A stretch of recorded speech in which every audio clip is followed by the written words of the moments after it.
పుష్ప 2 సినిమాలో police officer swimming పూల్లో పడ్డప్పుడు హీరో అల్లు అర్జున్ ఆ స్విమ్మింగ్ పూల్లో ఉచ్చపోస్తాడు. ఈ యొక్క సన్నివేశం పోలీసులను కించపరిచే విధంగా ఉంది. పుష్ప 2 సినిమాలో ఉన్నటువంటి హీరోపై మరియు దర్శక నిర్మాతలపై చర్యలు తీసుకోవాలని తీన్మార్ మల్లన్న ఫిర్యాదు చేశారు పోలీస్ స్టేషన్లో. తీన్మార్ మల్లన్న గారిని నేను ఒకటే అడుగుతున్నా, అనేక సినిమాల్లో నిజాయితీగా ఉన్నటువంటి పోలీస్ ఆఫీసర్ల యొక్క భార్యలను, వారి యొక్క పిల్లలను వారి ముందే రేప్ చేసి చంపేయడం వంటి సన్నివేశాలు అనేకం. అలా చేయడం వల్ల పోలీస్ ఆఫీసర్లను చేతగాని వారిలా చూపించడం పోలీసులను కించపరచడం కాదా? అఖండ సినిమాలో ఒక నిజాయితీగా ఉన్నటువంటి మహిళా ఆఫీసర్ను తన కొడుకు ముందే ఘోరంగా రేప్ చేస్తారు.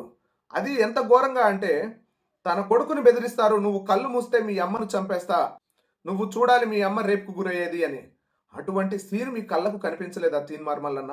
నువ్వు ఒక తల్లికి కొడుకువే కదా, కనీసం ఆ సన్నివేశంపై ఫిర్యాదు చేయలేకపోయావు.